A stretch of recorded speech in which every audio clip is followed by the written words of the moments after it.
আসসালামু আলাইকুম। আশা করি সবাই ভালো আছেন। আমরা লাল সালু উপন্যাসটা পড়তেছিলাম। লাল সালু উপন্যাসের মোটামুটি আমরা কয়েকটা পার্ট ক্লাস নিছি, একবারে ধরে ধরে সব কিছুই দেখে দেখে আমরা পড়াচ্ছি। তো আজকে তারই ধারাবাহিকতায় লাল সালু উপন্যাসের একটা পার্ট নিয়ে আমরা আলোচনা করব। জি, যারা যুক্ত আছেন বা যারা যুক্ত হবেন দ্রুত যুক্ত হন। সাউন্ড শোনা যাচ্ছে? আশা করি সব কিছু ঠিক আছে।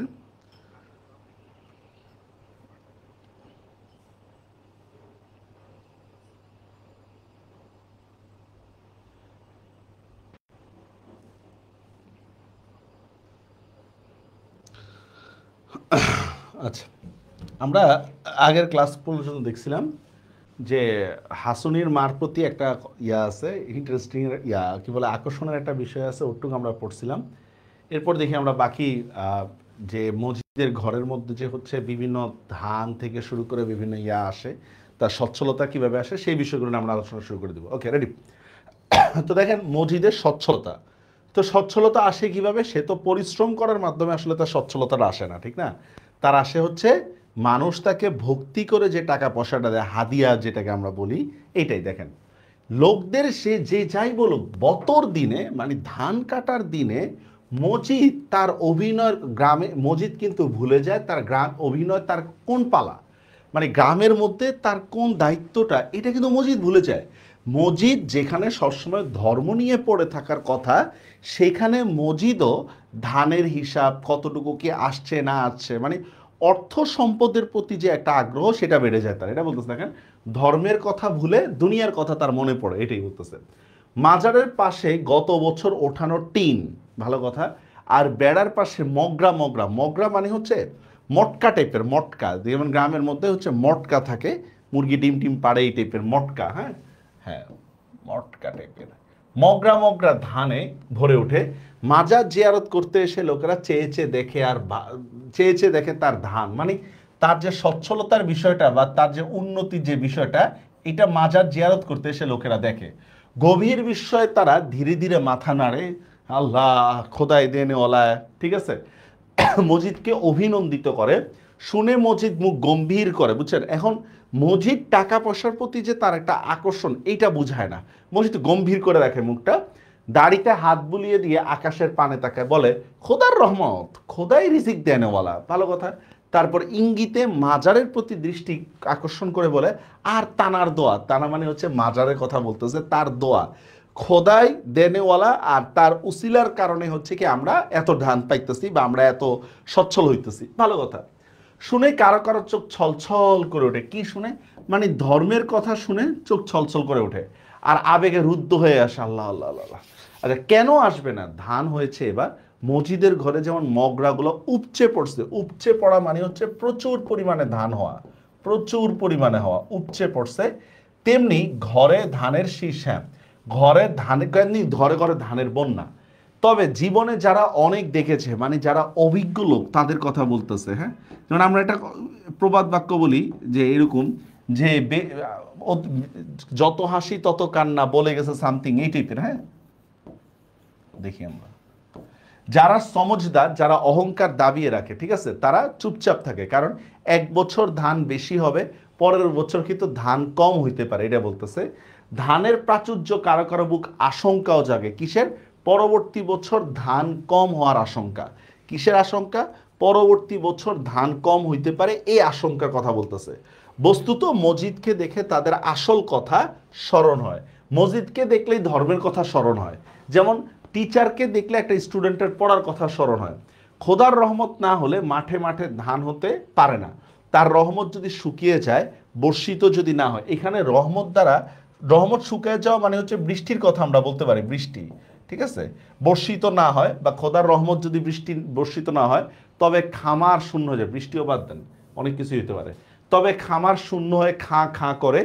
বিশেষ দিনে মানে খুশির দিনে সেই কথাটা স্মরণ করার জন্য মসজিদের মুখের লোকের সাহায্য নেয়। মানে ধান পাওয়ার আনন্দে যেন খোদাকে ভুলে না যায় মানুষ, মানুষ যেন ধান পাওয়ার আনন্দে খোদাকে ভুলে না যায়। যেমন আমরা কঠিন সময় আল্লাহরে মনে করি, কিন্তু হাসির সময় বা ভালো সময় কিন্তু আমরা আল্লাহরে মনে রাখি না। এই টাইপের। তার কাছে শুকরগুজার করার ভাষা শিখতে আসে। কার কাছে? মজিদের কাছে। ভালো কথা। অপূর্ব দীনতায় চোখ তুলে মজিদ বলে, দুনিয়াদারি কি কাজ, মানে এমন একটা দরিদ্র, মানে কি বলে, বা আমরা বিনয়ের কথা বলতে পারি, এখানে দীনতা বলতে বিনয়ের দিকটা বোঝাচ্ছে। অপূর্ব বিনয় নিয়ে চোখ তুলে মজিদ বলে, দুনিয়াদারির কি কাজ, মানে দুনিয়াদারির অর্থ সম্পত্তির প্রতি তো আমার কোনো লোভই নেই। খোদা তাআলা অবশ্য দুনিয়ার কাজ কামকে অবহেলা করতে বলে নাই, কথা রাইট, ওই যে রব্বানা আতিনা ফিদ দুনিয়া হাসানা।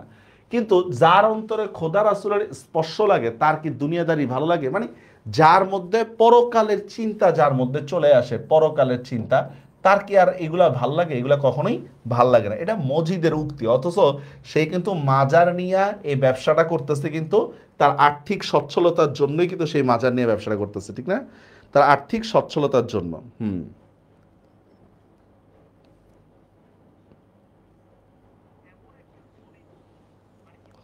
ওয়ালাইকুম আসসালাম তানজিদ। হ্যাঁ, দেখি আমরা। বলে মজিদ চোখ পিট পিট করে, চোখে যেন তার চোখ ছলছল করে, ঠিক আছে, কান্না হয়ে উঠছে। যে শোনে সে মাথা নাড়ে ঘন ঘন, অস্পষ্ট গলে সে আবার বলে খোদার রহমত সব। আরো বলে যে সে রহমতের জন্য সে রহমতের জন্য সে খোদার কাছে হাজারবার শুকরগুজার করে। আচ্ছা, যে আল্লাহ তাআলা এত কিছু দিচ্ছে এটার জন্য হাজারবার শুকরগুজার করে, কিন্তু আবার দুমুঠো ভাত না খেতে পেলেও তার চিন্তা নাই, মানে তার কোনো অভিযোগ নেই আল্লাহর কাছে, তার কোনো অভিযোগ নাই যে আল্লাহ আমার ধৈর্য দাও, কুইকলি দাও, এখনই দাও, এই টাইপের কিছু না। খোদার উপর যারা প্রাণ মন দেহ ন্যস্ত এবং খোদার উপর যে তোয়াক্কুল করে, মানে ভরসা করে, যে তার আবার এসব তুচ্ছ কথা নিয়ে ভাবনা। এখানে এসব বলতে দুনিয়ার চিন্তা ভাবনা, দুনিয়া, ঠিক আছে, দুনিয়ার ভাবনার কথা বলতেছে, যে তার আবার এসব তুচ্ছ নিয়ে ভাবনার কি আছে। বলতে বলতে এবার একটা বিচিত্র হাসি ফুটে ওঠে মজিদের মুখে, কোটরাগত চোখ ঝাপসা হয়ে পড়ে, দিগন্ত প্রসারী দূরত্বে, মানে তার বাড়ির কথা মনে পড়ে। কিন্তু আজ সকালে মজিদের চোখে সে একটা জ্বালাময়ী ছবি দিচ্ছে। এখানে জ্বালাময়ী ছবি বলতে হচ্ছে হাসুনির মায়ের ছবি, বা আমরা বলতে পারছি অনৈতিক আকর্ষণের কথা, বুঝতে পারছেন? মানে হাসুনির মারে দেখে তার মধ্যে যে একটা খারাপ, একটা লালসার একটা ইয়ে আসছে, ওটার কথা বলতেছে। ভেসে উঠে থেকে গনগনে আগুনের পাশে বেগুনি রঙের শাড়ি পরা, কোন রং? বেগুনি রঙের শাড়ি পরা একটা অস্পষ্ট নারীকে দেখে স্মৃতিতে তার উলঙ্গ বাহু কাঁধ আরো শুভ্র হয়ে ওঠে। তার চোখে যে দিগন্ত প্রসারী দূরত্ব জেগে ওঠে, সে চোখ ক্রমশ সুচাক্ষু তীক্ষ্ণ হয়ে ওঠে, বুঝালেন? সে দিগন্ত প্রসারী দূরের কথা কিভাবে বলেন তো? তার নিজের গ্রামের কথা ভাবতে থাকে, ঠিক আছে, কিন্তু যখনই হাসুনির মার কথা মনে পড়ে তখন আর গ্রামের কথা ভুলে হাসুনির মার প্রতি তার আকর্ষণের কথাটা তুলে, মানে ফিল করে, হাসুনির মানে ফিল করার চেষ্টা করে, ঠিক আছে, বেশি আর ব্যাখ্যা করলাম না। হঠাৎ সচেতন হয়ে মজিদ প্রশ্ন করে, তোমার কেমন ধান হইলো মিয়া? এই তোমার কেমন ধান হইলো? দেখেন, তুমি বলুক আপনি বলুক, সকলকে মিয়া বলে ডাকা, সম্বোধন করা অভ্যাস। মজিদের অভ্যাস কি? সকলকে মিয়া বলে ডাকবে, ঠিক আছে। লোকটি ঘাড় চুলকে নীতিবিতি করে, নীতিবিতি মানে বুঝছেন, মানে অস্পষ্ট বা বিনয়, ঠিক আছে, বিনয় বিনয় না, আমরা বলতে পারি অস্পষ্টভাবে বলে, ঠিক আছে, বা সংকোচ নিয়ে বলে, সংকোচ নিয়ে বলে। কি বলে দেখেন, যাই হইছে তাই যথেষ্ট, কৃতজ্ঞতা বুঝাইতেছে। ছেলে পেলে লইয়া দুই বেলা খাইবার পারুম। আসলে এদের বড়াই করা অভ্যাস, কারণ মানুষের কাজ হচ্ছে সম্পদ নিয়ে বড়াই করা, সম্পদ নিয়ে বড়াই করা, এটা তার অভ্যাস। 50 মণ ধান হলে অন্তত 100 মণ বলা চাই, বুঝছেন, বড়াই করা। বতর দিনে উঁচিয়ে রাখা ধানের প্রতি সবার দৃষ্টি আকর্ষণ করানো চাই, মানে সম্পদের অহংকার দেখানো চাই, দেখ আমার আছে, আমার আছে, এই টাইপের। লোকটির ধান ভালোই হয়েছে, বলতে গেলে গত 10 বছরও এমন ফসল হয়নি, প্রচুর ধান পাইছে। কিন্তু মজিদের সামনে বড়াই করা তো দূরের কথা, ন্যায্য কথা বলতেই তার মুখটা জানি কেমন করে, ঠিক আছে, যে কোনো বেয়াদবি হয়ে যায় কিনা, বুঝতে পারছেন, কোনো আদবের খেলা বা বেয়াদবি হয়ে যায় কিনা। আর সম্পদের বড়াই করার পর যদি সম্পদ কমে যায়, এটাও একটা ভয়। তাছাড়া খোদার কালাম জানা লোকদের সামনে, জানা লোকের সামনে ভাবনা কেমন জানি গুলিয়ে যায়, বুঝছেন, কেন? ভয়ে, ভয়ে। যেমন অনেক সময় আমার স্টুডেন্ট বলে, স্যার আমি সব পড়া পারি, কিন্তু আপনি কোশ্চেন করলে আর পারি না, এই টাইপের। কি কথা বললে কি হবে বুঝে না উঠে সতর্কতা অবলম্বন করে, কথায় কথায় বলে মজিদ, তাই উত্তরের প্রতি লক্ষ্য থাকে না। তার অন্তরে ক্রমশ যে আগুন জ্বলে উঠেছে তারই শিখার উত্তাপ অনুভব করে, বুঝতে পারছেন? ওই যে হাসুনির মার প্রতি তার যে আকর্ষণের কথা বলতেছে, সে উত্তাপ ভালোই লাগে, মানে এই যে কুচিন্তা, এইটা ভাবতে তার ভালোই লাগতেছে, বুঝতে পারছেন? কুচিন্তার কথা বলতেছে, তার ভাবতে ভালোই লাগতেছে। লোকটি অবশেষে উঠে দাঁড়ায়, তবে যাবার আগে হঠাৎ এমন একটা কথা বলে, মজিদ যেখানে দাঁড়িয়েছিল সেখানে বৃক্ষের মতোই দাঁড়িয়ে থাকে। এটাকে আমরা বলি হচ্ছে হতভম্ব, মানে আকস্মিক এমন কিছু শোনা যেটা শুনে পুরো হতভম্ব হয়ে গেছে। এবং যে আগুন জ্বলে উঠেছিল অন্তরে তা মুহূর্তে নির্বাপিত হয়ে যায়। বুঝছেন, হাসুনির মার কথা ভুলে মজিদের মধ্যে এখন কি অন্য কিছু নিয়ে, মানে অজানা একটা আশঙ্কা তার মধ্যে কাজ করে মজিদের। কি দেখেন বলতেছে সংক্ষেপে, আউয়ালপুরের পীর নিয়ে সংক্ষেপে ব্যাপারটি হলো এই, গৃহস্থের গলায়, গৃহস্থ মানে বুঝেন তো, গৃহস্থ যেটাকে আমরা বলি ঘরের বাসী, গৃহস্থের গোলায় যখন ধান ভরে ওঠে তখন দেশময় আবার পীরদের সফর শুরু হয়। পীররাও চালাক আছে, কখন আসতে হবে, যখন আমাদের মুড়িদের টাকা পয়সা আছে। যখন মুড়িদের টাকা পয়সা নেই তখন তো এসে লাভ নাই, ঠিক না? এটা বলতেছে পীরদের সফর শুরু হয়। এই সময় খাতির যত্নটা হয়, মানুষের মেজাজটাও খোলাসা থাকে। কেন? কারণ টাকা পয়সা থাকলে মানুষের মেজাজ ভালো থাকে। এই জন্য বলে পুরুষ মানুষের ভালোবাসা মানি ব্যাগের উপর ডিপেন্ড করে। মানি ব্যাগের টাকা আছে, খুব ভালোবাসা আছে, মেজাজ ভালো আছে। টেকা নাই, খবর আছে। আচ্ছা যাই হোক, যেবার আকাল পড়ে সেবার অতি ভক্ত মুরিদের ঘরও দুদিন গা ঢেলে, গা ঢেলে মানে বুঝেন, মানে আড়ম্বর বা জাঁকজমক ভাবে, ঠিক আছে, জাঁকজমক, বা আমরা বলতে পারি অলস ভাবে থাকতে ভরসা হয় না। অলস ভাবে থাকতে ভরসা হয় না মানে কাজ করে খাইতে হয়, এই টাইপের। গা ঢেলে মানে অলস ভাবে শুয়ে বসে থাকবে আর তারা এসে খাওয়াবে, ঠিক আছে, এই ভরসাটাও তখন হয় না। দিন কয়েক হলো 3 গ্রাম পরে এক পীর সাহেব এসছে। ভালো কথা, ইউনিয়ন বোর্ডের প্রেসিডেন্ট মতলুব খাঁ তার পুরনো মুরিদ, তিনি সেখানেই উঠছেন। ভালো কথা, তিনি সেখানে উঠছেন। তাহলে পীরের পুরনো মুরিদকে মতলুব খাঁ প্রচণ্ড পথশ্রম স্বীকার করে এই দূর দেশে আসেন। সে কতদিন আগে তার পীর সাহেবও সঠিকভাবে বলতে পারেন না যে কবে যে আসছে ফার্স্ট, এটা পীর সাহেব নিজেও বলতে পারে না। তো এই অজ্ঞতা স্বীকার্য নয়, কারণ পূর্বপুরুষের ইতিহাস, মনে করেন আপনার যদি আমি বলি আপনার দাদার বাপের নাম কি, আপনি বলতে পারবেন? পারবেন না, এইটা কোনো বিষয় না।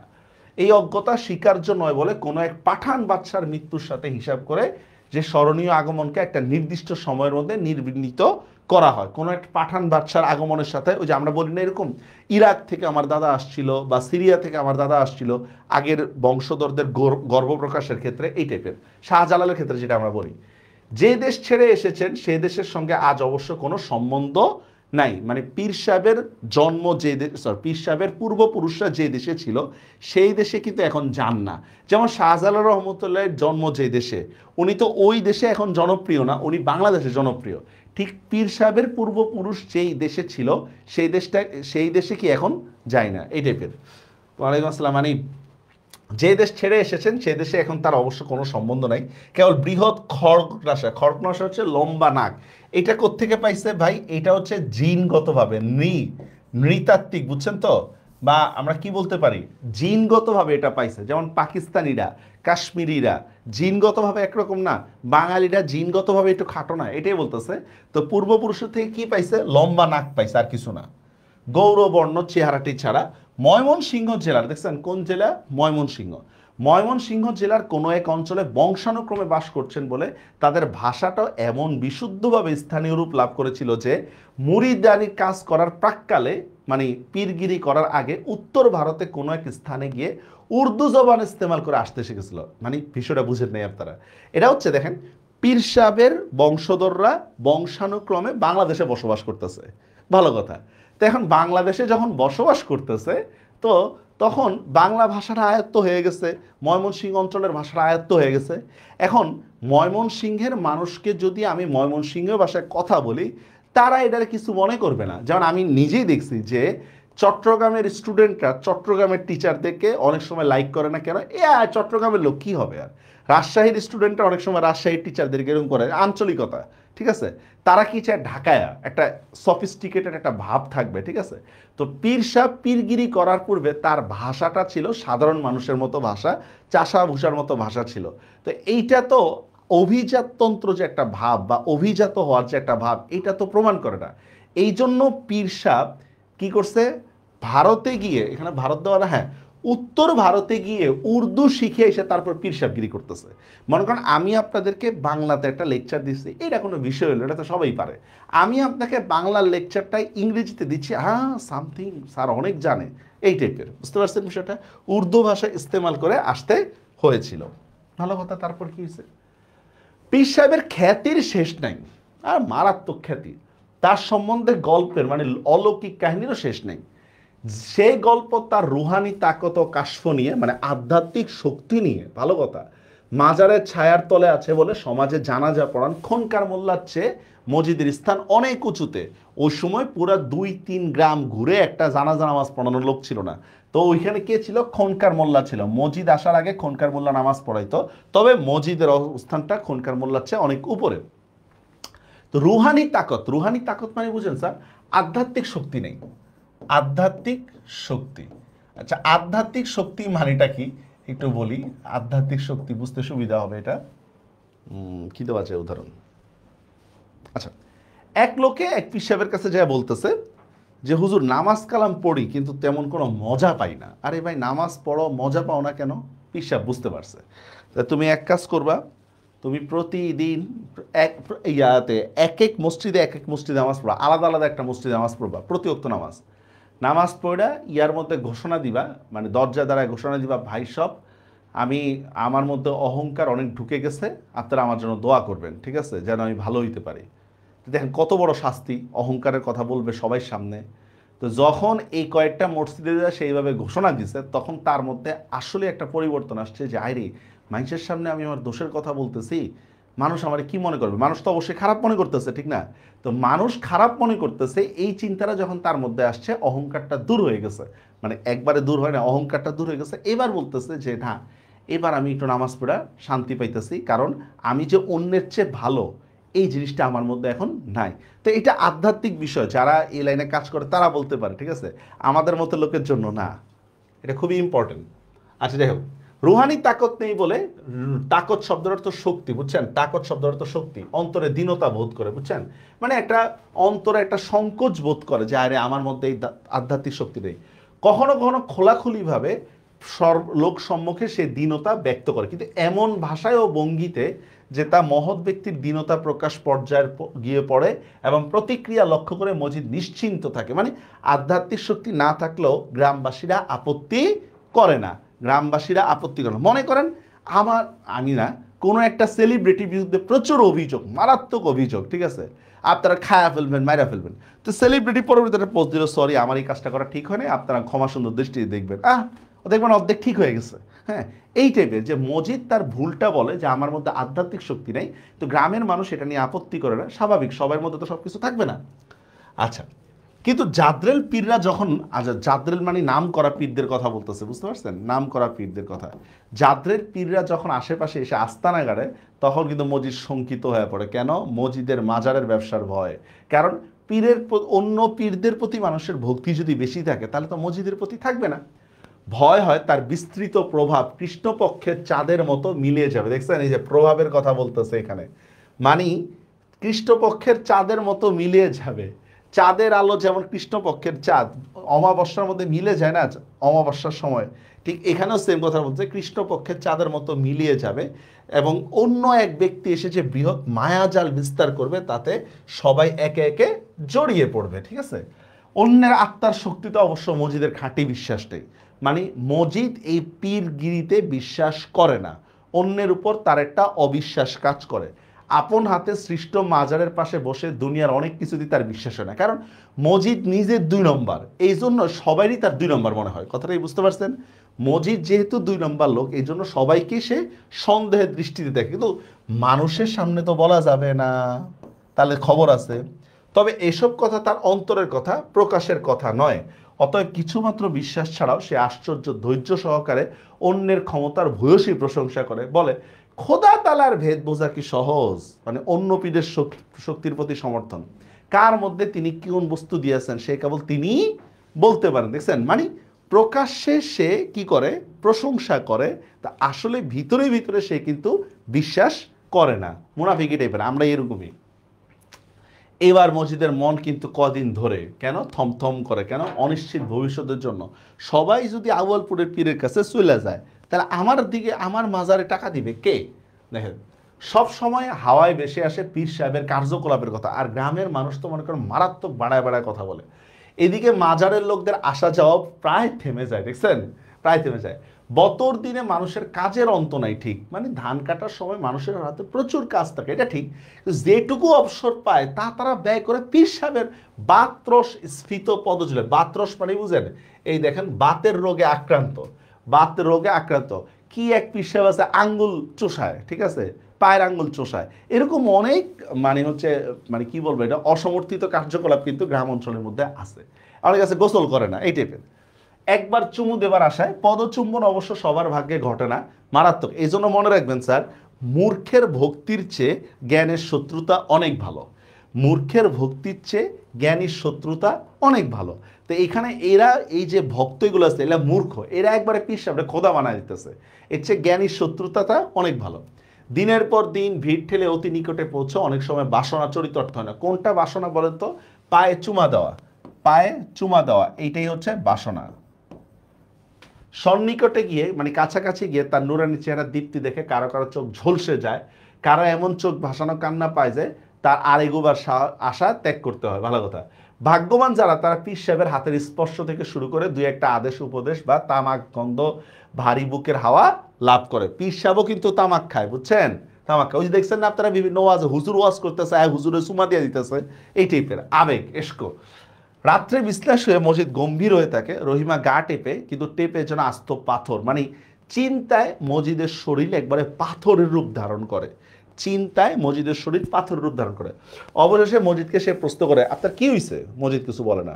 উত্তরের জন্য কতক্ষণ অপেক্ষা করে রহিমা হঠাৎ বলে, এক পীর সাহেব আইসেন না হেই গ্রামে, তানি নাকি মরা মানুষের চিন্তা করে। ওমা, এটা আবার কোন ধরনের কথা? মরা মানুষের চিন্তা করে কেমনে? মানে এত বেশি অলৌকিক কথা, মানে মিথ্যা প্রচারণা হয়েছে বা প্রোপাগান্ডা, মিথ্যা প্রচারণা হয়েছে, সে মরা মানুষকে চিন্তা করে এই কথাটাও তুলে আসছে, মরা মানুষকে চিন্তা করে। এইবার দেখেন মসজিদ খেপে, পাথর এবার হঠাৎ নড়ে ওঠে, কেন? প্রতিবাদ জানাইতে। এবার পাথর প্রতিবাদে হচ্ছে ইয়া ওঠে, কি প্রতিবাদ দেখেন, হ্যাঁ, আচ্ছা অন্ধকারে মসজিদের চোখ দুটা জ্বলে ওঠে, মানে রাগে জ্বলা ওঠে, ঠিক আছে, রাগে কি বলতেছে দেখেন। ক্ষণকাল নীরব থেকে হঠাৎ কটমট করে তাকিয়ে প্রশ্ন করে, মরা মানুষ চিন্তা হয় কেন? হ্যাঁ, এইটাই, যে জানে আর যে জানে না দুইটা তো এক না, কিন্তু আপনার এই কথায় যার মধ্যে আবেগ আছে সেটা তো ইয়া হবে না, দূর হবে না। কথার কথা মনে করেন আপনি একজনকে বিশ্বাস করেন, সে একটা ইনফরমেশন দিছে, এখন সেই ইনফরমেশনটায় কোনো প্রমাণ দিছে নাকি না দিছে আপনার দেখা দরকার নেই, কারণ আপনি তাকে বিশ্বাস করেন। আর আপনি যাকে বিশ্বাস করেন না সে যদি প্রমাণ দেয়ও আপনি তারে বিশ্বাস করেন না। ঠিক বিষয়টা এখানে এরকম। প্রশ্নটা কৌতূহলের নয় দেখে রহিমা দমে গেল, আর কথা বাড়লো না। তারপর আর কোনো কথা হয় না। একসময় রহিমা পাশে শুয়ে আলগোছে ঘুমিয়ে পড়ে, নীরবে ঘুমিয়ে পড়ছে। ভালো কথা। মজিদ ঘুমায় না, সে বুঝেছে ব্যাপারটা অনেক দূর এগিয়ে গেছে, এবার একটা কিছু না করলেই নয়। কি? পীরের আধ্যাত্মিক শক্তির পরীক্ষা ও বাস্তবতা যাচাই। পীরের আধ্যাত্মিক শক্তির পরীক্ষা ও বাস্তবতা আমাকে যাচাই করতে হবে। আজও অপরাহ্নে সে দেখেছে মতিগঞ্জের সড়কটা দিয়ে দলে দলে লোক চলছে উত্তর দিকে। কোন দিকে? উত্তর দিকে। সবাই যাইতেছে পীরের কাছে। আরে আশ্চর্য! মজিদ ভাবে আর ভাবে, রাত যত গভীর হয় তত আগুন জ্বলে উঠে মাথায়। কেন এটা? প্রতিহিংসায়। এটা কেন প্রতিহিংসায় জ্বলে ওঠে? বুঝতে পারছেন? প্রতিহিংসা মানুষের নির্বোধ বোকামির জন্য, তার অকৃতজ্ঞতার জন্য। আর তার অকৃতজ্ঞতা কেন? অকৃতজ্ঞতা কারণ এই গ্রামের মানুষ হচ্ছে শরীয়ত সম্পর্কে কিছু জানতো না। সেখানে মজিদ যায় কি করছে? তাদেরকে ইসলামী শরীয়ত সম্পর্কে জানাইছে। এটা আরেকটা উদাহরণ দিই। মনে করেন যে ইমাম সাহেব যে 12 মাস আমাদের এখানে নামাজ পড়ায়, তার বেতনের জন্য আমরা ট্রাই করি না, কিন্তু কোনো এক হুজুর এসে 1 ঘন্টা বেতন দিবে, তার জন্য আমরা 50,000 টাকা, 1 লাখ টাকা বা বিশাল টাকা দিচ্ছি। ঠিক আছে? তো দেখেন, যেখানে ইমাম সাহেব 12 মাস আমাদেরকে হেদায়েতের বাণী শোনায়, সেখানে তিনি অর্থকষ্টে থাকেন, আর যিনি হচ্ছে কিছু সময়ের জন্য আসবেন তার জন্য আমাদের ফুলের মালার অভাব থাকে না। এখানেও সেম, যে দেখেন তার অকৃতজ্ঞতার জন্য, মানে মজিদকে বাদ দিয়ে অন্য পীর ধরায় একটা মারাত্মক ক্রোধ, ঘৃণা ও উষ্ণ রক্তের মধ্যে টকবক করতে থাকে। সে ছটফট করে একটা নিষ্ফল ক্রোধের, কিন্তু প্রকাশ তো করতে পারে না। প্রকাশ করাটা তো আনপসিবল। এক সময় ভাবে ঝালর দেওয়া শালু কাপড়ে আবৃত নকল মাজারটি এদের উপযুক্ত শিক্ষা। কেন উপযুক্ত শিক্ষা? কারণ মজিদ নিজেই তাদের সাথে প্রতারণা করতেছে, কিন্তু তারা ধরতে পারতেছে না। এইটাই হচ্ছে উপযুক্ত শিক্ষা। বুঝতে পারছেন? শালু কাপড়ে আবৃত নকল মাজারটি এদের উপযুক্ত শিক্ষা। তাদের নিমক হারামির যথার্থ প্রতিদান, মানে মাজারের ভয় দেখিয়ে গ্রামে যে প্রভাব বিস্তার করতেছে, এইটাই তাদের যথার্থ প্রতিদান। তারা কেন মজিদকে সাপোর্ট করতেছে না? তাদের জন্য প্রতিবাদ করাটা রাইট। একটা উদাহরণ দিই তাহলে বুঝতে সুবিধা হবে। এক হুজুরে ওয়াজ করছে যে 5 ওয়াক্ত নামাজ পড়লে, ঠিক আছে, বহুত টাকা বসাইবো। আচ্ছা 5 ওয়াক্ত নামাজ পড়লে ঠিক মতো টাকা পয়সাবো, হুই না করতে চাই তুই নামাজ পড়, তুই অনেক টাকা পয়সার মালিক হবে। নামাজ পড়ছে, তো নামাজ পড়ার পরে তো হুজুর টাকা পয়সা তাইলো না। আরে গাধা, এখানে নামাজ পড়লে কি হবে, আল্লাহ সন্তুষ্টি অর্জন হবে, এটা টাকা পয়সার চেয়ে অনেক বেশি। কথাটা বুঝছেন? আল্লাহ সন্তুষ্টি অর্জন হবে, এটা টাকা পয়সার চেয়ে অনেক বেশি। এমনকার না আমার এত কিছু লাগবে, আমার টাকা পয়সা লাগবে। কারে বেটা বুঝ কি বলতেছে, আমি জানি আপনি এমন করবেন, এর লেগে আমি অজু ছাড়া নামাজ পড়ছি। কথাটা বুঝতে পারছেন?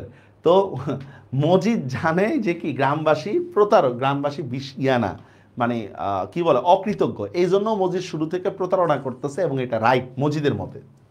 ভাবে একদিন মাথায় খুন চড়ে গেলে সব বলে দিবে আসল কথা, মানে ক্ষোভের কারণে সত্য প্রকাশ করে দিবে, বুঝছেন?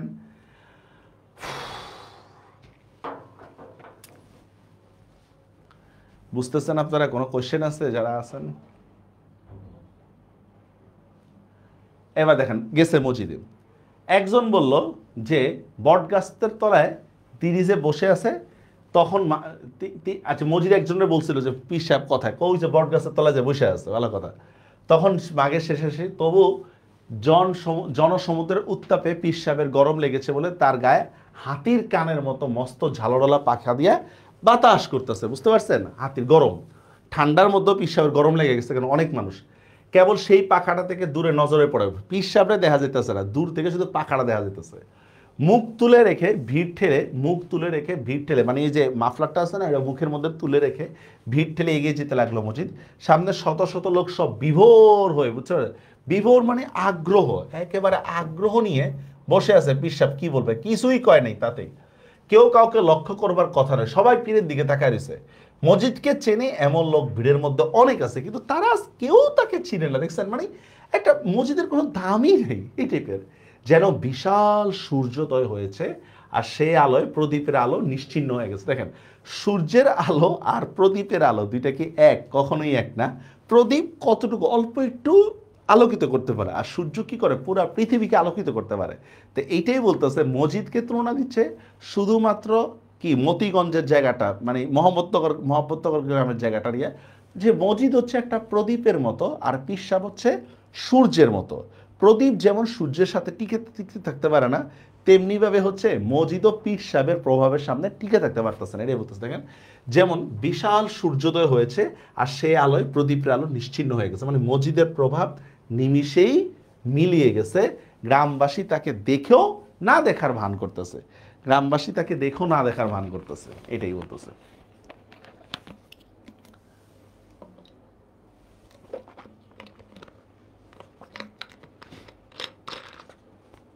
আচ্ছা এরপর দেখি আমরা, পীর সাহেব আজ দফায় দফায় ওয়াজ করতেছেন, আজ ওয়াজ করতেই আছেন।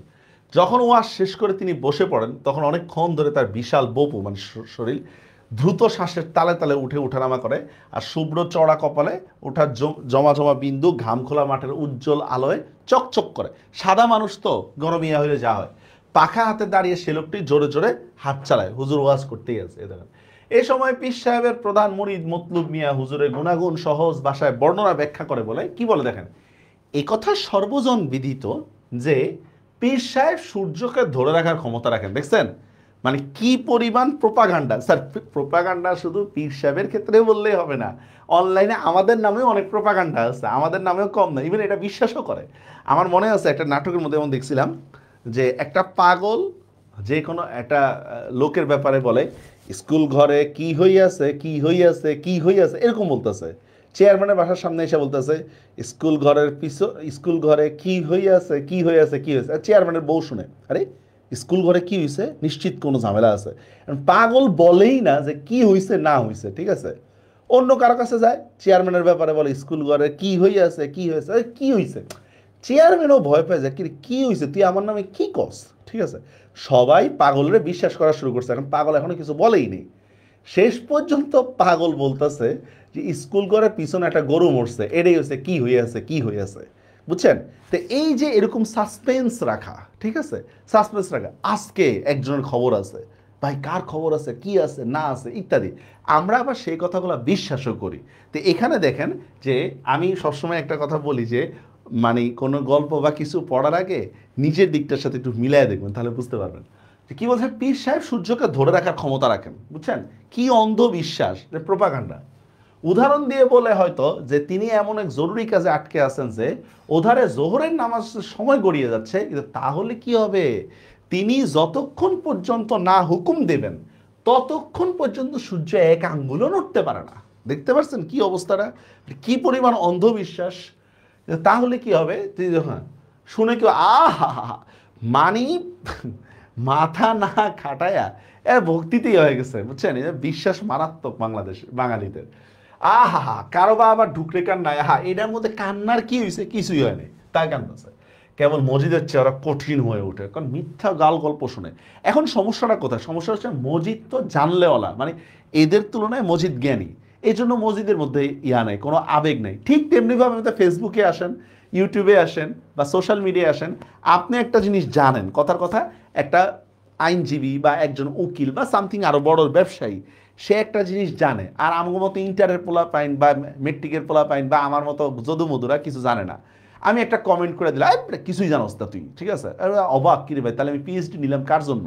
হ্যাঁ, তো এই যে ফেসবুক যেমন জ্ঞানী এবং অজ্ঞানী মানে মূর্খ দুইজনের ক্ষেত্রে সমান, এই মুরিদদের অবস্থাও কিন্তু সেম, ঠিক আছে, যে কিছু বলার আগে কান্না শুরু করে। এখন মসজিদ তো খেপতেছে, কিন্তু খেপলে কিছু কিছু বলা যাবে না। সজোরে নাড়তে থাকে, পাখাটার পানে তাকিয়ে সে মূর্তিবত বসে বসে থাকে। আধা ঘন্টা পরে শীতল দ্বীপ্রাহিক প্রাহরিক মানে দুপুর, দ্বীপ্রাহরিক শব্দের অর্থ হচ্ছে দুপুর, আমেজে জনতা ঈষৎ ঝিমিয়ে এসেছে। এমনি সময় হঠাৎ জমায়েতে নানা স্থান থেকে রব উঠলো। কি বলছে? একটা ঘোষণা মুখে মুখে সারা ময়দানে ছড়িয়ে পড়লো, পীর সাহেব আবার ওয়াজ করবেন। আরে নামাজ না পড়ে ওয়াজ করে, মাঝে মধ্যে দেখছেন জুমার নামাজের সময় নামাজ না পড়ে টাকার কালেকশন করে, আরে বিরক্ত যে লাগে। যাই হোক, পীর সাহেব আবার ওয়াজ করবেন। পীর সাহেবের আর সেই গলা নাই, মানে যৌবনের সেই গলাটা নাই, সূক্ষ্ম তারের কম্পনের মতো, মানে একবারে ক্ষীণ আওয়াজ, এখন তার কথা শোনাই যায় না, একেবারেই ক্ষীণ কম্পনের মতো হাওয়া বাজে তার গলা। জমায়েতে কেউ প্রতি মুহূর্তে হা হা হা হা কান্না করে উঠতেছে, সে ক্ষীণ আওয়াজও সব প্রান্তে শোনা যায় না, কিন্তু মজিদ কান খাড়া করে রাখে, কি কয় হুনি, কি বলে শুনি, এবং শুনবার প্রচেষ্টার ফলে চোখ কুঞ্চিত হয়ে ওঠে, মানে আবেগে প্রভাবিত না হয়ে পীরের কথা বোঝার চেষ্টা করতেছে মজিদ, আবেগে প্রভাবিত না হয়ে পীরের কথা বোঝার চেষ্টা করতেছে। ভালো কথা। পীর সাহেবের গলার কম্পন সূক্ষ্ম তারের মতো ক্ষীণ আওয়াজে আধা ঘন্টা ধরে বাজে। তারপর বিচিত্র সুর করে তিনি একটা ফার্সি বয়েত, বয়েত মানে কবিতা, ফার্সি বয়েত বলে ওয়াজ করে ক্ষান্ত করেন। কিন্তু সবতে সলে তোরা সলে কুনাত, এটা আমরা পড়ছিলাম মাদ্রাসায়, মানে সৎসঙ্গে স্বর্গবাস, সৎসঙ্গে স্বর্গবাস, ঠিক আছে। শুনে জমায়েতের অর্ধেক লোক কেঁদে ওঠে, আহা হা হা হা। এখন কি কইছে এটাও বুঝে না, কি বলছে এটাও বুঝে না। আরবিতে যেহেতু কইছে তাহলে ঠিকই আছে, যে আমরা যে ফেসবুকে বলে না ইংরেজিতে যেহেতু বলছে তাহলে ঠিকই আছে, এই টাইপের। এরপর তারপর তিনি যখন বাকিটা বলেন, সবতে তলে তোরা তলে কোনাত, অসৎ সঙ্গে সর্বনাশ মানে কুসঙ্গে, তখন গোটা জমায়েতে সমস্ত সংযমের বাঁধ ভেঙে গেছে। ওমা, এখানে বলছেটা কি, কিছুই তো বলে নাই, একটু কইনেই শেষ। এবার পীরের কথায় আবেগ তাড়িত সকালে হাউ মাউ করে কাঁদতে লাগছে, কি ওয়াজ করতেছে না করতেছে বুঝার টাইম নাই, কান্না শুরু মানুষের। ভালো কথা। বসে পীর পীর সাহেবের পাখাওয়ালা পান লাল হয়ে ওঠা। আমার মনে আছে মজার কথা বলি, সেটা হচ্ছে এই হাসিনার সময় আর কি। তা আমি একটা মসজিদে নামাজ পড়তেছিলাম সাভারে, তো হুজুর ওয়াজ আমি আরোই জানি, তো হুজুর ওয়াজ করতেছে, আল্লাহুম্মা মাহফাজ বিলাদানা মিন ফিতনাতিন নিসা, আল্লাহ আমাদের এই মানে হচ্ছে দেশটাকে হচ্ছে মহিলাদের শাসন বা মহিলাদের ফিতনা থেকে দূরে রাখো, ঠিক আছে। এখন মনে করেন আওয়ামী লীগ বলেন, বিএনপি বলেন, যে জাতীয় পার্টি বলেন, সবাই আমিন আমিন আমিন বলতেছে, ঠিক আছে। কিন্তু যদি তর্জমা জানতো তাহলে তো হুজুরের খবর আছে। বুঝতে পারছেন বিষয়টা? ইভেন এরকমও বলতেছিল যে আরবিতে, যে আল্লাহ তুমি এই মহিলার শাসন থেকে আমাদেরকে রক্ষা করো, ঠিক আছে, আমিন আমিন এই টাইপের। হ্যাঁ, তো দেখেন বলতেছে, আপনারা আবার কেটে কেটে এগুলা ফেসবুকে ছেড়ে দিয়ে। আচ্ছা, এমন সময় সামনের লোকেরা ছুটে গিয়ে দেখেন পাখা বসে পড়ে পীর সাহেব, পাখাওয়ালা পান লাল হয়ে ওঠে, ঠিক আছে, পান খায়, সারাদিন পান খায়, তামাক খায়, সবই খায়, লাল পাখা সঞ্চালন দ্রুততর করবার জন্য ইশারা করছেন। এমন সময় সামনের লোকেরা সব উঠে গিয়ে পীর সাহেবকে ঘেরাও করে ফেলছেন, ওই যে স্টেজে উঠে চুমা দেওয়ার মতো, ঠিক আছে। হঠাৎ পাগল হয়ে উঠেছে তারা, সে যে যা পারলো ধরলো, কেউ পা, কেউ হাত, কেউ আস্তিনের অংশ, আজকে পিসাবরে খাইছি, আজকে স্কুইটে গেছে গা। তারপরে এক কাণ্ড ঘটলো, মানুষের ভাবমত্ততা দেখে, মানে ভাবমত্ততা মানে পাগলামি, মানুষের পাগলামি দেখে, ওই যে সেলিব্রিটি আতিফ আসলাম দেখছেন আপনি, উঠে পরে মানে জড়ায় ধরতেছেন, এই টাইপের ভাবমত্ত দেখে পীর সাহেব অভ্যস্ত। কিন্তু আজকে ক্রন্দনত জমায়েতের নিকটবর্তী লোকগুলো সহসাই আক্রমণ, তার বোধ হইল আর সহ্য হলো না। তিনি হঠাৎ নিজেকে ছাড়িয়ে দিয়ে যুবকের সাবলীল সহজ ভঙ্গিতে মাথার উপর গাছটার ঢালে উঠে গেছেন। পীর সাহেব বুড়ায় আক্রমণ থেকে বাঁচার জন্য গাছের ডালে উঠে গেছেন পীর সাহেব। দেখে হাই হাই করে উঠতে, দেখেন পীরের পা চুম্বন করতে না পারায় মানুষ কি হাই হাই করে উঠতেছে, হাই হাই হাই। পীর সাহেবের সাঙ্গপাঙ্গরা আর তা শুনে জমায়েত হাই হাই করে উঠলো। সাঙ্গপাঙ্গরা তখন সুর করে গীত ধরলো এই মর্মে যায়, তাদের পীর সাহেব তো শূন্যে উঠে গেছেন। মানে মানুষের অতি আবেগ থেকে বাঁচতে তিনি কি গাছের মধ্যে উঠে গেছেন। এখন কি উপায়, এখন কি উপায়, এই টাইপের। দেখছেন আমাদের মধ্যে কি পরিমাণ ইমোশন, মারাত্মক ইমোশন আমাদের মধ্যে। আল্লাহ রে, কি পরিমাণ বক বক করতেছি। আমার কোর্সে যুক্ত হয়েন, আরো বেশি বক বক শুনতে পারবেন। পীর সাহেব অবশ্য ডালে বসে তখন দিব্যি পা দোলাইতেছে, বুঝছেন, টাংচি মানো কি একটা আছে না, এটা পা দোলাইতেছে। ফাগুনের আগুনের মতো দ্রুত বিস্তারের মতো পীর সাহেবের শূন্য ওঠার কথা দেখতে না পেয়ে ছাড়িয়ে যেতে লাগলো। মানে চারদিকে সরাই গেছে, পীর সাহেব গাছে উঠে গেছে, পীর সাহেব গাছে উঠে আল্লাহর দিকে চলে যেতেছে এই টাইপের। যারা তখন ফার্সি বয়তের অর্থ না বুঝে কেবল সুর করে কেঁদেই যাচ্ছিল, তারা মরা কান্না জুড়ে দিল, আল্লাহ পীর সাহেব কি তাদের ফাঁকি দিয়ে চলে যাচ্ছেন না, দেখছেন। মানে তারা পীর সাহেব গাছে উঠছে আর তারা মনে করতেছে পীর সাহেব তাদের ফাঁকি দিয়ে হচ্ছে আসমানে চলে যেতেছে, আসমানে পাখা মেলো এই টাইপের। কিন্তু গেলে অজ্ঞ মূর্খ তারা পথ দেখবে কি করে, ইত্যাদি ইত্যাদি সামথিং করার টিম। জোয়ারি ঢেউয়ের মতো সম্মুখে ভেসে এলো জনস্রোত, বুঝছেন, কিসের সাথে, জোয়ারের মতো ঢেউ এসছে। অনেক মরা কান্না আকুতি বিকুতির পর পীর সাহেব বৃক্ষ ঢালে তো অবশেষে অবতরণ করলেন, নামলেন, ভালো কথা। বেলা তখন বেশ গড়িয়ে এসেছে আর মাঠের ধারে গাছগুলো ছায় দীর্ঘতর হয়ে উঠেছে, বুঝছেন। এখানে একটা ঝামেলা আছে, ঝামেলাটা আমি বলি। এখানে মনে করেন এইটা হচ্ছে কয় ইঞ্চি, ধরেন এটা হচ্ছে কত, ধরেন আমি এটা 4 ইঞ্চি একটা একটা কি পেন কলম 4 ইঞ্চি। এখন এইটার ছায়াটাও কতটুকু থাকবে, এই 4 ইঞ্চি। তার মানে এটা হচ্ছে আসল ছায়া। আসল ছায়া জিনিসটা কি বুঝানেন, যে 4 ইঞ্চি কলমের ছায়াটাও 4 ইঞ্চি, এটা হচ্ছে আসল ছায়া বা ছায়া আসলি। আচ্ছা, আমি আরও 4 ইঞ্চি বাড়াইলাম, তাহলে ছায়া আসলি কয় গুণ হয়ে গেল, 2 গুণ হয়ে গেল। তো জোহরের নামাজের ওক্তটা থাকে কতক্ষণ, যে ছায়ায় আসলি যদি 2 গুণ পর্যন্ত হয় তখন পর্যন্ত জোহরের নামাজের ওক্ত থাকে। কথাটা কি বুঝতে পারছেন? মনে করেন আমি হচ্ছি, ধরেন আমি যে 6 ফুট, কথার কথা ধরেন, তো আমার ছায়াটা যদি 6 ফুট পর্যন্ত থাকে তাহলে এটাকে আমরা বলবো ছায়ায় আসলি। আমার ছায়াটা যদি 12 ফুট পর্যন্ত যায় তাহলে ততক্ষণ পর্যন্ত জোহরের নামাজের ওক্ত থাকে। কিন্তু আমার ছায়াটা যদি, কারণ বিকাল সূর্য যত পশ্চিমের দিকে যায় তখন কিন্তু ছায়াটা বাড়তে থাকে, আমার ছায়াটা যদি 12 ফুটের বেশি হয়ে যায় তখন আর জোহরের নামাজের ওক্তটা থাকে না। বুঝতে পারছেন কথাটা, হিসাবটা বুঝতে পারছেন? এটাই এখানে বলছে। দেখেন গাছগুলোর ছায়া দীর্ঘতর হয়ে উঠেছে, মানে জোহরের নামাজের ওক্ত প্রায় শেষ হয়ে গেছে। সেই মাঠেরই মুখ পর্যন্ত পৌঁছেছে, এমন সময় সেই মাঠেরই গাছের ছায়া কতটুকু পর্যন্ত গেছে, একবারে মাঠের মধ্য পর্যন্ত গেছে। এমন সময় পীর সাহেবের নির্দেশে একজন হঠাৎ উঠে দাঁড়িয়ে বলল, ভাই সকল আপনারা সব কাতার হয়ে দাঁড়ায় যান। আমি দাঁড়াই গেলাম, কয়েক মুহূর্তের মধ্যে নামাজ শুরু হয়ে গেল, ভালো কথা। নামাজ কিছুটা অগ্রসর হয়েছে, এমন সময় হঠাৎ সারা মাঠ যেন কেঁপে উঠলো। শত শত নামাজরত মানুষের নীরবতার মধ্যে খ্যাপা কুকুরের মতো তীক্ষ্ণতায়, মানে রাগ দেখায় বলতেছে, বুঝতে পারছেন, খ্যাপা কুকুরের মতো রাগ সহকারে নিঃসঙ্গ একটা গলা আর্তনাদ করে উঠলো। সেই কণ্ঠকার মসজিদে। আচ্ছা, এখানে কি মসজিদের কোনো ভুল আছে? না, আসলে মসজিদের কোনো ভুল নেই, কিন্তু আমাদের সংস্কৃতি হচ্ছে ট্যাগ লাগানো। আমাদের সংস্কৃতি হচ্ছে ট্যাগ লাগানো। মনে করেন আমি খারাপ, আমার সাথে যে বাংলা টিচার থাকবে সেও খারাপ, ঠিক আছে, খালেদা খারাপ, খালেদার সাথে যে থাকবে সেও খারাপ, বুঝতে পারছেন। আমি একটা অন্যায়ের প্রতিবাদ করলাম, সারা সভালে বাটপার। আমাদের কাজ হচ্ছে ট্যাগ লাগানো। এখানে সরাসরি আউয়ালপুরের পীরের ভুলটা ধরাই দিচ্ছে, কিন্তু আমাদের উপন্যাসে এটা বুঝাইতেছে আউয়ালপুরের পীর ভুল ঠিক আছে, তুইও তো বাটপার, তুই কেন ভুল ধরে? আমি বুঝলাম না বিষয়টা, আউয়ালপুরের পীরের ভুল কি ধরানো যাবে না? কি বলেন? এটাই বুঝতে, আমার কথা কি বুঝেন আপনারা যারা আছেন? দেখেন আউয়ালপুরের পীর নিয়ে সংঘর্ষ, যত সব শয়তানি বেদাতি কাজ কারবার, মানে ইসলাম বিরোধী কাজ কারবার, খোদার সঙ্গে মস্করা, হ্যাঁ, নামাজ ভেঙে কেউ কথা কইতে পারে না, তাই তো শেষ না হওয়া পর্যন্ত সবাই নীরবে অশ্রাব্য গালিগালাজ সহ্য করলো। ভালো কথা। মোনাজাত হয়ে গেলে সাঙ্গপাঙ্গদের তিনজন এগিয়ে করলো, একজন কঠিন গলায় প্রশ্ন করলো, চেঁচামেচি করতে হয় কিসকা ওয়াস্তে? হ্যাঁ, কেন চেঁচামেচি করতেছে? লোকটি আবার পশ্চিমে এলেম শিখে আসছে, মানে ভারত থেকে এলেম শিখে আসছে। এখানে বাংলা জবানে কথা কয় না, কারণ এখানে বাংলা ভাষায় কথা বললে ভাত পাওয়া যাবে না। একটু উর্দু বললে, যেমন আমরা একটু ইংলিশে যেমন বলি, হ্যাঁ, বললে ভাত পাওয়া যাবে। মসজিদ বলে, কোন নামাজ হলো এটা? কাহে? জোহর নামাজ হওয়া, জোহর নামাজ হয়েছে। উত্তর শুনে আবার চিৎকার করে গালাগাল শুরু করলো মসজিদ, ওই মানুষের বাচ্চা। বলে, এই কেমন বেশরীয়তি কাজ কারবার, এটা কেমন শরীয়ত বিরোধী কাজ কারবার, কেন কি হয়েছে? আসরের সময় জোহর নামাজ পড়া কোন ধরনের কথাবার্তা? সাঙ্গপাঙ্গরা প্রথমে ভালোভাবে বোঝাতে চেষ্টা করলো ব্যাপারটা কি। তারা বলে যে মসজিদ তো জানে পীর সাহেবের হুকুম ব্যতীত জোহরের নামাজের সময় যাইতে পারে না। দেখছেন, মসজিদ জানবো কই থেকে? মসজিদ এটা বিশ্বাসই করে না। ঠিক আছে, পশ্চিম দিকে এলেম থেকে এসেছে, সে বোঝানোর পন্থাটা বৈজ্ঞানিক করে, মানে মাসালা বলে, বুঝতে পারছেন? বৈজ্ঞানিক পন্থা বলতে এসে মাসলা দিয়ে বোঝানো বলতেছে। সে বলে যে যেহেতু ভাদ্র মাস থেকে ছায়া আস্তি এক এক কদম করে বেড়ে যায়, বলছিলাম একটু আগে আপনাদেরকে, সেহেতু 2 কদমের উপরে 2 লাঠি হিসাব করে চমৎকার জোরে নামাজের সময় হয়েছে, মানে ছায়া আস্তি দ্বিগুণ পর্যন্ত যায় নাই, এটা বলতেছে।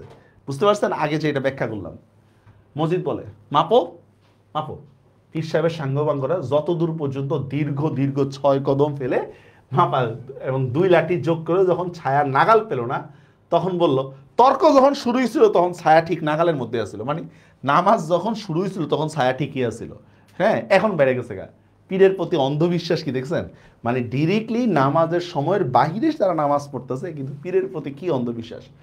হুনে মসজিদ কুৎসিতভাবে মুখ বিকৃত করে বলে, সঙ্গে সঙ্গে কি বলে, আই তোকে পীর আটকে রাখতে পারলো না এখন? সঙ্গে সঙ্গে কয়েকবার মুখ খিস্তি, মানে মুখ বাঁকিয়ে বলে, বুঝছেন? ভেঙ্গানো বলি না আমরা, ভেঙ্গানো এই টাইপের। কেন? তখন তোকে পীর ধরে রাখতে পারলো না সুরুস্টারে। হ্যাঁ, দেখছেন, সবার সামনে পীরের ঘুমর ফাঁস করে দিছে, সবার সামনে পীরের ঘুমর ফাঁস। ঠিক আছে, সে কি জানি বলে এটারে, স্ক্রিনশট ফাঁস। হ্যাঁ, এই টাইপের স্ক্রিনশট ফাঁস। ঠিক আছে, রোস্টার। তারপর সরে গিয়ে সে বজ্রকণ্ঠ ডাকলে, মহব্বত করে যাবেন কে কে? আর কোনো বিতর্ক করে নেই।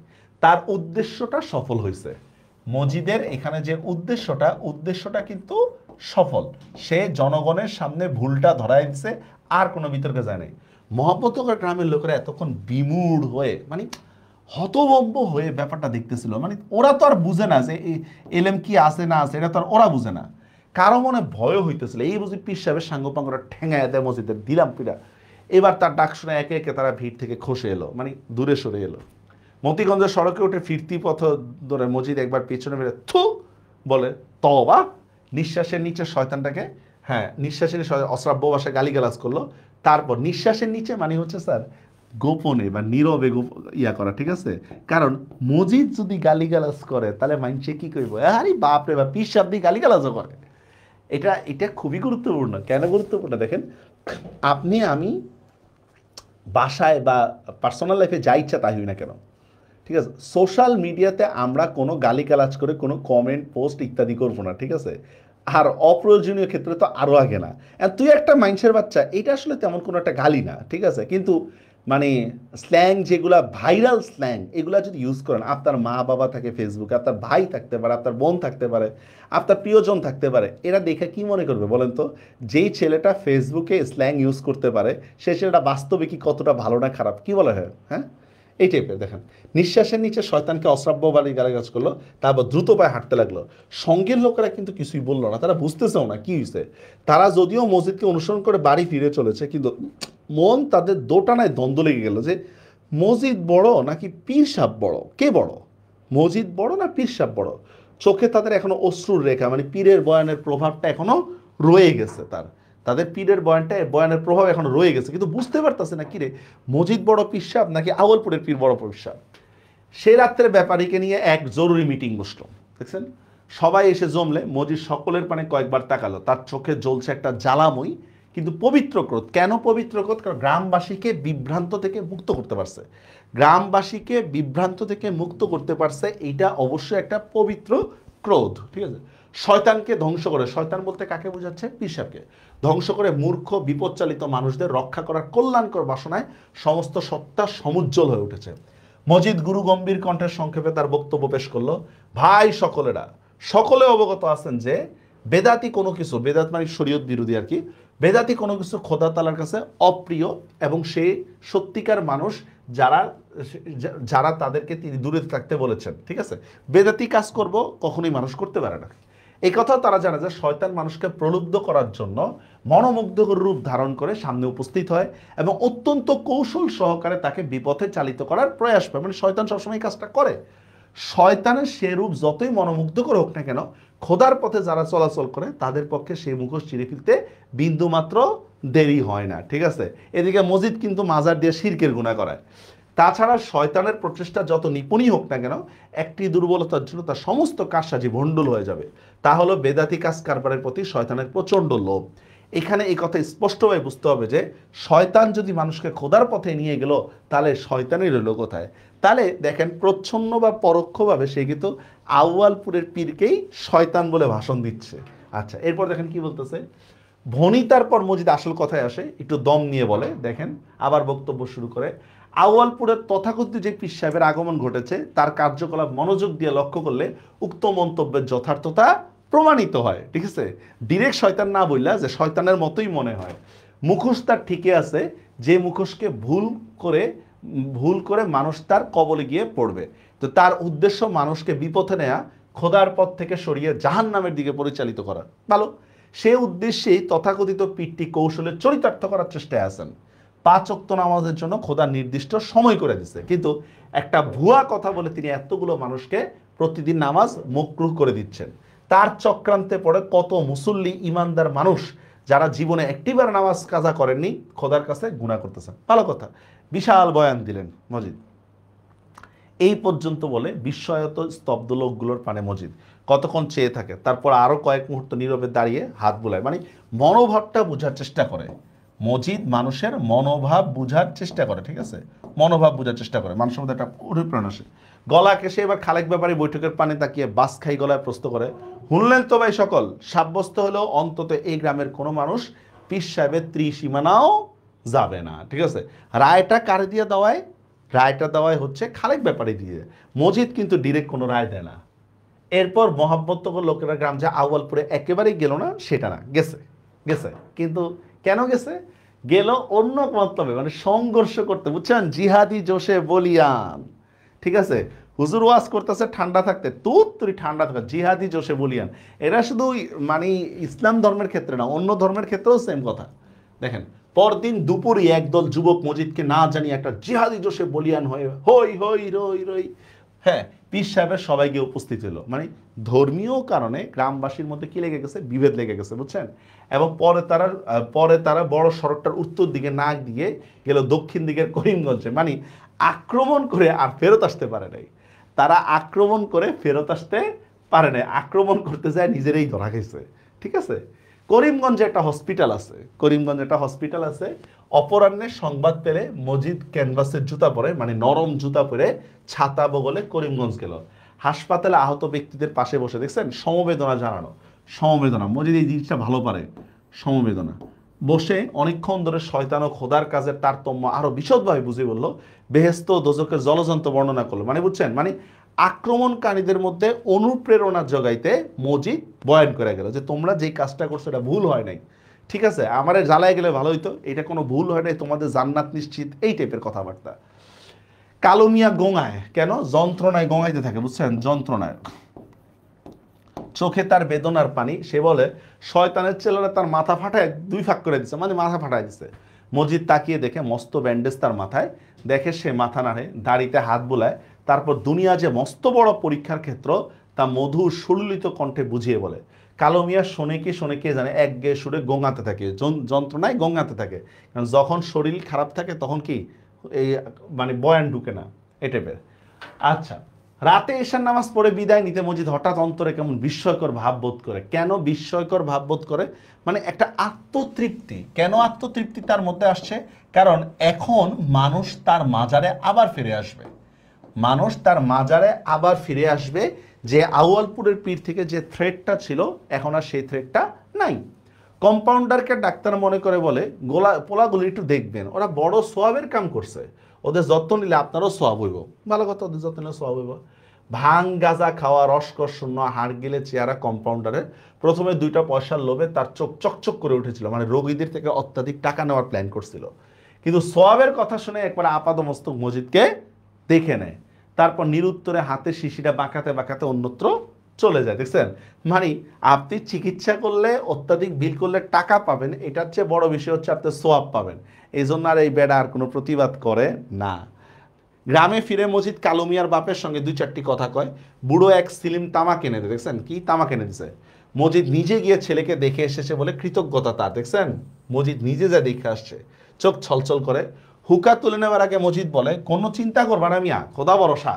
তারপর বলে যে হাসপাতালের বড় ডাক্তারকে সে নিজেই বলে এসেছে যে ওদের যেন যত্ন আনতে হয়। ডাক্তারকে অবশ্য কথাটা বলার কোনো প্রয়োজন ছিল না, কারণ গিয়ে দেখে এমনিতেই শাহী কাণ্ড কারখানা, মানে যত্ন হইতেছে, ওষুধপত্র বা সেবা শুশ্রূষার কোনো শেষ নেই। ঠিক আছে, মানে কালুর বাপকে মিথ্যা বলে আশ্বস্ত করে। ঠিক আছে, অথচ আগে থেকেই কিন্তু হসপিটালে ভালো চিকিৎসা হইতেছিল। এরপর আরেকটা মিথ্যা বলে, দেখেন ওইটা বলতেছে, দেখেন খুব জোরে দম কষে একগাল ধোয়া ছাড়ে শোনায় যে, তবু তার কথা শুনে ডাক্তার বললেন তিনি দেখবেন ওদের যেন অযত্ন বা তকলিফ না হয়। ভালো কথা। তারপর আরেকটা কথা লেজুর লাগায়, কথাটা অবশ্য মিথ্যা এবং সজ্ঞানে সুস্থ দেখে মিথ্যা কথা কয় বলে মনে মনে তওবা কাটে।